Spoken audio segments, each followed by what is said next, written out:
Hello and welcome to SleepInn. Please listen to this recording somewhere safe to sleep.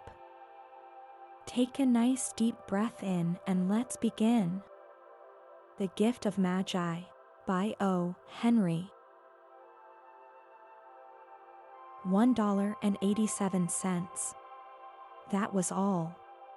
And 60 cents of it was in pennies. Pennies saved 1 and 2 at a time by bulldozing the grocer and the vegetable man and the butcher until one's cheeks burned with the silent imputation of parsimony that such close dealing implied. 3 times Della counted it. $1.87. And the next day would be Christmas. There was clearly nothing to do but flop down on the shabby little couch and howl. So Della did it. Which instigates the moral reflection that life is made up of sobs, sniffles, and smiles, with sniffles predominating. While the mistress of the home is gradually subsiding from the first stage to the second, take a look at the home. A furnished flat at $8 per week. It did not exactly beggar description, but it certainly had that word on the lookout for the mendicancy squad. In the vestibule below was a letterbox into which no letter would go, and an electric button from which no mortal finger could coax a ring. Also appertaining thereunto was a card bearing the name Mr. James Dillingham Young. The Dillingham had been flung to the breeze during a former period of prosperity when its possessor was being paid $30 per week. Now, when the income was shrunk to $20, the letters of Dillingham looked blurred, as though they were thinking seriously of contracting to a modest and unassuming D. But whenever Mr. James Dillingham Young came home and reached his flat above, he was called Jim, and greatly hugged by Mrs. James Dillingham Young, already introduced to you as Della. Which is all very good. Della finished her cry and attended her cheeks with the powder rag. She stood by the window and looked out dully at a gray cat walking a gray fence in a gray backyard. Tomorrow would be Christmas Day, and she had only $1.87 with which to buy Jim a present. She had been saving every penny she could for months, with this result. $20 a week doesn't go far. Expenses had been greater than she had calculated. They always are. Only $1.87 to buy a present for Jim. Her Jim. Many a happy hour she had spent planning for something nice for him. Something fine and rare and sterling, something just a little bit near to being worthy of the honor of being owned by Jim. There was a pier glass between the windows of the room. Perhaps you have seen a pier glass in an $8 flat. A very thin and very agile person may, by observing his reflection in a rapid sequence of longitudinal strips, obtain a fairly accurate conception of his looks. Della, being slender, had mastered the art. Suddenly she whirled from the window and stood before the glass. Her eyes were shining brilliantly, but her face had lost its color within 20 seconds. Rapidly she pulled down her hair and let it fall to its full length.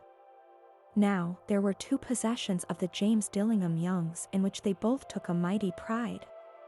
One was Jim's gold watch that had been his father's and his grandfather's. The other was Della's hair. Had the Queen of Sheba lived in the flat across the air shaft, Della would have let her hair hang out the window some day to dry just to depreciate Her Majesty's jewels and gifts. Had King Solomon been the janitor, with all his treasures piled up in the basement, Jim would have pulled out his watch every time he passed, just to see him pluck at his beard from envy. So now Della's beautiful hair fell about her, rippling and shining like a cascade of brown waters. It reached below her knee and made itself almost a garment for her. And then she did it up again nervously and quickly. Once she faltered for a minute and stood still where a tear or 2 splashed on the worn red carpet. On went her old brown jacket, on went her old brown hat. With a whirl of skirts and with the brilliant sparkle still in her eyes, she fluttered out the door and down the stairs to the street. Where she stopped the sign read, Madame Sofronie, hair goods of all kinds. 1 flight up Della ran, and collected herself, panting. Madam, large, too white, chilly, hardly looked the sovereignty. "Will you buy my hair?" asked Della. "I buy hair," said Madam. "Take your hat off and let's have a sight at the looks of it." Down rippled the brown cascade. $20, said Madam, lifting the mass with a practiced hand. "Give it to me quick," said Della. Oh, and the next 2 hours tripped by on rosy wings. Forget the hashed metaphor. She was ransacking the stores for Jim's present. She found it at last. It surely had been made for Jim and no one else. There was no other like it in any of the stores, and she had turned all of them inside out. It was a platinum fob chain, simple and chaste in design, properly proclaiming its value by substance alone and not by meretricious ornamentation, as all good things should do. It was even worthy of the watch. As soon as she saw it, she knew that it must be Jim's. It was like him. Quietness and value, the description applied to both. $21 they took from her for it, and she hurried home with the 87 cents.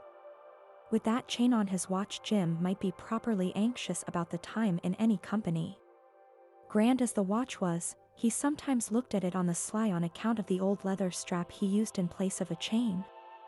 When Della reached home, her intoxication gave way a little to prudence and reason. She got out her curling irons and lighted the gas and went to work repairing the ravages made by generosity added to love. Which is always a tremendous task, dear friends, a mammoth task. Within 40 minutes her head was covered with tiny close-lying curls that made her look wonderfully like a truant schoolboy. She looked at her reflection in the mirror, long, carefully, and critically. "If Jim doesn't kill me," she said to herself, "before he takes a second look at me, he'll say I look like a Coney Island chorus girl." But what could I do? What could I do with $1.87? At 7 o'clock the coffee was made and the frying pan was on the back of the stove hot and ready to cook the chops. Jim was never late. Della doubled the fob chain in her hand and sat on the corner of the table near the door that he always entered. Then she heard his step on the stairway down on the first flight, and she turned white for just a moment. She had a habit of saying little silent prayers about the simplest everyday things, and now she whispered, "Please, God, make him think I am still pretty." The door opened and Jim stepped in and closed it. He looked thin and very serious. Poor fellow, he was only 22, and to be burdened with a family. He needed a new overcoat and he was without gloves. Jim stopped inside the door, as immovable as a setter at the scent of quail. His eyes were fixed upon Della, and there was an expression in them that she could not read, and it terrified her. It was not anger, nor surprise, nor disapproval, nor horror, nor any of the sentiments that she had been prepared for. He simply stared at her fixedly with that peculiar expression on his face. Della wriggled off the table and went for him. "Jim, darling," she cried, "don't look at me that way. I had my hair cut off and sold it because I couldn't live through Christmas without giving you a present. It'll grow out again, you won't mind, will you? I just had to do it. My hair grows awfully fast. Say Merry Christmas, Jim, and let's be happy. You don't know what a beautiful, nice gift I've got for you." "You've cut off your hair?" asked Jim laboriously, as if he had not arrived at that patent fact yet, even after the hardest mental labor. "Cut it off and sold it," said Della. "Don't you like me just as well, anyhow? I'm me without my hair, ain't I?" Jim looked about the room curiously. "You say your hair is gone?" he said, with an air almost of idiocy. "You needn't look for it," said Della. "It's sold, I tell you, sold and gone, too. It's Christmas Eve, boy. Be good to me, for it went for you. Maybe the hairs of my head were numbered," she went on with a sudden serious sweetness, "but nobody could ever count my love for you. Shall I put the chops on, Jim?" Out of his trance Jim seemed quickly to wake. He enfolded his Della. For 10 seconds let us regard with discreet scrutiny some inconsequential object in the other direction. $8 a week or $1,000,000 a year, what is the difference? A mathematician or a wit would give you the wrong answer. The Magi brought valuable gifts, but that was not among them. This dark assertion will be illuminated later. Jim drew a package from his overcoat pocket and threw it upon the table. "Don't make any mistake, Dell," he said, "about me. I don't think there is anything in the way of a haircut or a shave or a shampoo that could make me like my girl any less. But if you'll unwrap that package you may see why you had me going a while at first." White fingers and nimble tore at the string and paper. And then an ecstatic scream of joy, and then, alas, a quick feminine change to hysterical tears and wails, necessitating the immediate employment of all the comforting powers of the lord of the flat. For there lay the combs, the set of combs, side and back, that Della had worshipped for long in a Broadway window. Beautiful combs, pure tortoise shell, with jeweled rims, just the shade to wear in the beautiful vanished hair.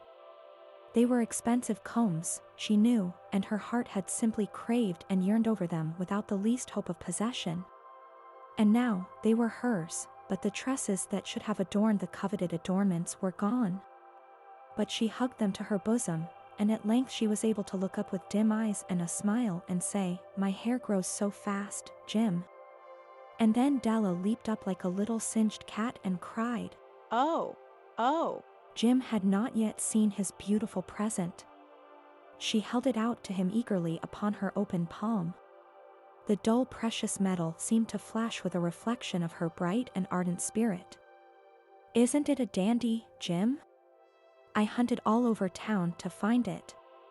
You'll have to look at the time 100 times a day now. Give me your watch. I want to see how it looks on it." Instead of obeying, Jim tumbled down on the couch and put his hand under the back of his head and smiled. "Dell," said he, "let's put our Christmas presents away and keep him a while. They're too nice to use just at present. I sold the watch to get the money to buy your combs. And now suppose you put the chops on." The Magi, as you know, were wise men, wonderfully wise men, who brought gifts to the babe in the manger. They invented the art of giving Christmas presents. Being wise, their gifts were no doubt wise ones, possibly bearing the privilege of exchange in case of duplication. And here I have lamely related to you the uneventful chronicle of two foolish children in a flat who most unwisely sacrificed, for each other, the greatest treasures of their house. But in a last word to the wise of these days let it be said that of all who give gifts these two were the wisest. Of all who give and receive gifts, such as they are wisest. Everywhere they are the wisest. They are the Magi.